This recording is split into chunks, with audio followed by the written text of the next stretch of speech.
તો જોઈ શકો છો તમે મિત્રો, ચડતા ચડતા હાલત ટાઈટ થઈ ગઈ છે. પણ તમે પણ એકવાર ટ્રાય કરજો, અને મારા જેવા મોટા હોય ને એ તો વધારે ટ્રાય કરજો. અડધી ચરબી તો ઉપર આવવામાં જ ઉતરી જાય. તમે જોઈ શકો છો આ માતાજીનું મંદિર. હું તો થાકી ગયો છું હાવ. જય માતાજી મિત્રો, જય શ્રી કૃષ્ણ, જય શ્રી રામ. તો અમે આવી ગયા છે આજે જમજર માતાએ. તો આજે તમને ડુંગર ઉપર ચડીને બતાવશું કેવું લોકેશન છે, કેવું માહોલ છે. અને આ ડુંગર ઉપર જેવો તો તમે જોઈ શકો છો, જાહેરાતમાં નોટિસ છે કે દીપડાથી સાવધાન. તો તમે સાવધાન રહેજો. અને એમાં જ મેં ડુંગર ઉપર ચડીને તમને બતાવીએ.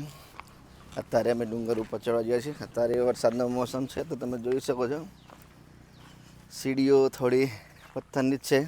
હવે ટૂંક સમયમાં મેળો આવવાની તૈયારી જ છે. જો પેલા મારા મિત્રો પહોંચવા આવી ગયા છે ઉપર. તો તમે જોઈ શકો છો તો અત્યારે અમે ચડી ગયા છે સીડી ઉપર. ચડવું એટલે બહુ મુશ્કેલ વાત છે, પણ ચડી જઈશું. આ રીતેની સીડીઓ છે, જોઈ શકો છો તમે પથ્થરની.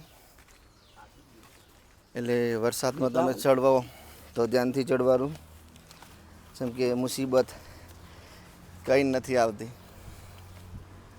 તમે જોઈ શકો છો.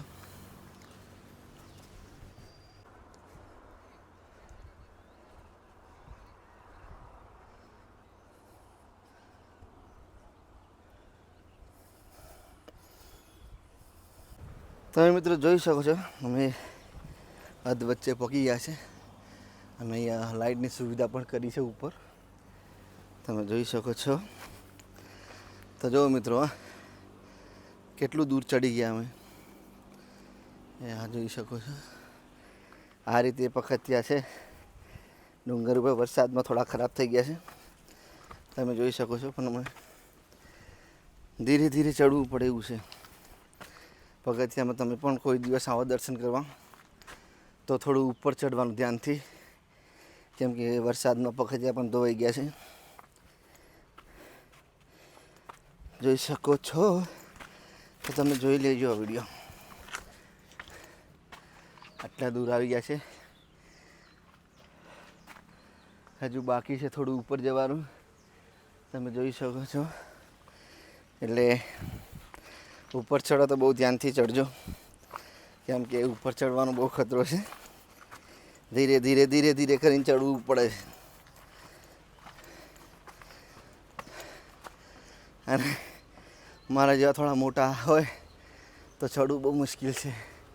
જોઈ શકો છો આ સીડીઓ બહુ ખતરનાક છે, બહુ મુસીબતનું કામ છે.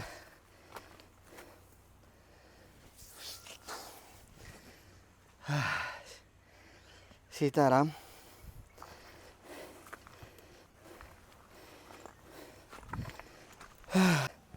હાલત પતલી થઈ ગઈ છે. હજુ તો બહુ ઉપર ચડવાનું બાકી. મોટો બડો રજાનો માં ફળી ગયા ચડતા ચડતા. માં તો ઢેસણ પડી પડીને ચડવું પડે. શું કરવાનું, પણ ચડવું પડે. તમારા માટે બીજો ડુંગરો ચડી જઈએ. શું વાત છે, ફટાફટ થોડી સ્પીડ વધારવી પડે, નખ ચડાય નહીં.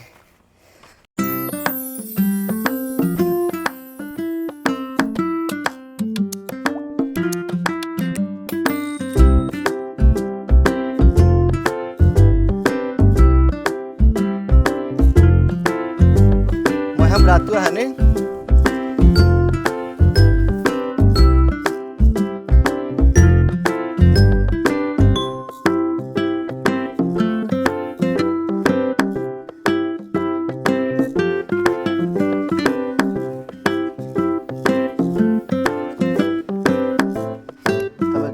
મિત્રો કેટલું સરસ વાતાવરણ ને કેટલું મસ્ત લોકેશન છે. આપણે પહોંચી ગયા છે ફાઇનલી જમજર માતાના મંદિરે. તમે મારી પાછળ જોઈ શકો છો માતાજીનું મંદિર જોઈ શકો છો.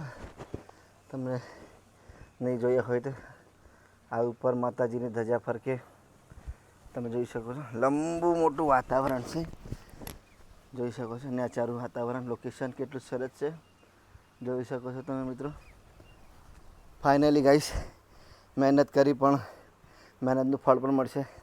તમારા માટે હું મહેનત કરું છું, તો એક લાઈક એક ફોલો સપોર્ટ કરતા રહેજો. અને ફેસબુકમાં જુઓ તો ફોલો કરજો, યુટ્યુબમાં જુઓ તો સબસ્ક્રાઈબ કરી દેજો. જેમ કે થોડું ગુજરાતીમાં બ્લોગ બનાવું છું, ભૂલચૂક થાય તો માફ કરી દેજો. તમને બતાવું માતાજીનું મંદિર, અંદરથી મૂર્તિ તમે જોઈ શકો છો. આ રીતના છે, આ મા અંબાની મૂર્તિ છે, કેટલી સરસ છે. અત્યારે અહીંયા તાળું છે ને, તમને અંદરથી ખોલીને બતાવીશું. તો આ રીતનું આ લોકેશન છે, તમે જોઈ શકો છો. ઉપર આ માતાજીની ધજા ફરકે આપણે. તો અમારો બ્લોગ ગમે તો લાઈક શેર ને સપોર્ટ કરતા રહેજો. તો જોઈ શકો છો આમાં અંબાનું લોકેશન છે, તમે આવી શકો છો મિત્રો. અને અમે થોડા દિવસનો તૈયારી જ છે માતાજીનો મેળો ભરાવા માટેનો. તો આ બ્લોગ કોઈ એ નહીં બનાવ્યો હોય, અમારે જમજર માતાજી આપણે વીરપુર પાસે છે. તમે આવી જાઓ, તમારા કોઈ બહારથી જોતા હોય તો આવી શકો છો. તો તમને લોકેશનની વાત કરું તો હું મિત્રો જોઈ શકો છો તમે કે મહીસાગર જિલ્લામાં વીરપુર તાલુકામાં વીરપુરથી 1 કિલોમીટર જેવું દૂર છે આમ જમજર માતાજીનું મંદિર. તો તમે આવી શકો છો, દર્શન કરી શકો છો. અને અહીંની માનતાઓ બહુ મોટી લોકો રાખે છે, તો તમે પણ રાખો છો તો માનતા ફળે છે. મેં તો એટલું સાંભળ્યું છે અને તમને કહી શકું છું, કેમ કે વધારાની ઇતિહાસ હું જાણતો નથી. તો તમે કોઈ જાણતા હોય તો કોમેન્ટ કરીને જણાવજો. અને જે આ ગુફા છે તમે જોઈ શકો છો મિત્રો, આ ગુફા અત્યારે હાલમાં ગુફાનું તાળું છે, તમે જોઈ શકો છો. આ ગુફા તમારે બહુ દૂર નીકળે છે એવી વાત શું સાંભળવામાં આવી છે. તો આ ગુફા તમે જોઈ શકો છો, બહુ મોટી ગુફા છે આખા ડુંગરની, તમે જોઈ શકો છો. અંદર શેર પણ છે એવું કહેવાય છે, માતાજીની હિંચકા ખાય છે માતાજી, એવું હાલમાં જાણવા મળેલું છે.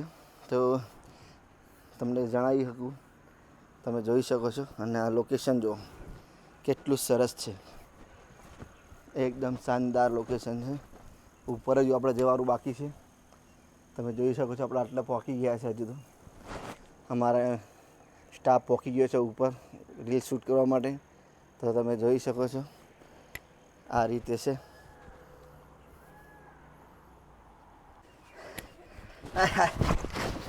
દમ આવી ગયો મારો તો.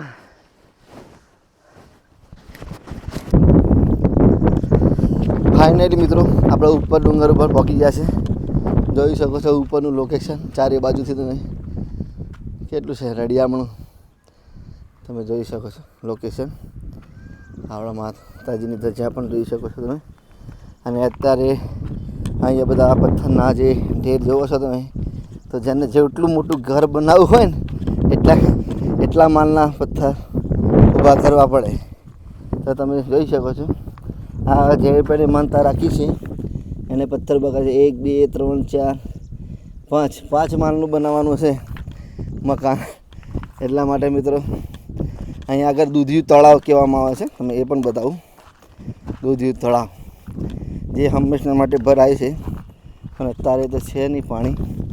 તમને બતાવું આપણે આ માતાજીની ઉપર ધજા, આ બધું લોકેશન તમે જોઈ શકો છો. લોકેશન કેટલું સરસ છે. આ તળાવ છે મિત્રો, તમે જોઈ શકો છો. અત્યારે પાણી નથી કેમ કે બહુ ઉપર તળાવ છે, અને કહેવામાં આવે છે દૂધિયું તળાવ. હું તમને બતાડું, અહીંયા કંઈક લખેલું છે, તમને જણાવું. આ તળાવ છે, જોઈ શકો છો. અહીંયા લખેલું છે, તમે મિત્રો બતાવું જો. અહીંયા લખેલું છે, શું લખેલું છે? દૂધિયું તળાવ. આ દૂધિયું તળાવ છે મિત્રો. આ 30 રૂપિયેલું છે, જોઈ શકો છો. આને કહેવાય દૂધિયું તળાવ. પહેલાં અહીંયા કોઈ માનતા રાખતું હતું, તો અહીંયા શું માનતા છે એ તો આપણને ખબર નથી. આનો ઇતિહાસ આપણે જાણતા નથી, પણ તમને જે જાણીએ છીએ એ બતાવીએ છીએ. આ દૂધિયું તળાવ હતું.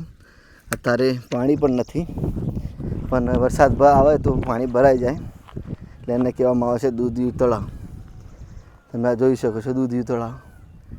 આપણા ધજા ફરકે છે, કેટલું સરસ છે, જોઈ શકો છો મિત્રો. અંદર ઉપર ચડવું એટલે બહુ મુશ્કેલની વાત છે. આપણે પાવાગઢ ચડીએ ને, પાવાગઢથી વધારે તકલીફ અહીંયા ચડવામાં પડે, કેમ કે અહીંયા સીડિયા નથી, પથ્થર જ છે. એટલે તમારા માટે મેં એટલો સાહસ કરીને જોઈ શકો છો તમે, તમને દ્રશ્ય બતાવું નીચાના. બહુ ઊંચો ડુંગર પણ નથી, પણ મિત્રો ચડવામાં બહુ જ તકલીફ પડે છે. જોઈ શકો છો તમે, એકદમ રળિયામણો. આહા, મહેનત કરે છે તમે પણ જાણીએ છીએ. તમારી એક લાઇક, એક શેર અને એક સપોર્ટ માટે થોડું હું આભારી છું. મારે આવો નવો સપોર્ટ કરતા રહેજો અને આ પણ વિડીયોમાં લાઇક, શેર, સપોર્ટ કરતા રહેજો. અને ફરીથી મળીશું નવા બ્લોગમાં, નવા શૂટિંગ માટે, નવા સ્થળ માટે, નવી દુનિયા માટે, નવી જગ્યા માટે. તો બન્યા રહેજો આપણા નવા બ્લોગમાં. ત્યાં સુધી જય માતાજી, જય શ્રી રામ, જય શ્રી કૃષ્ણ. Bye bye.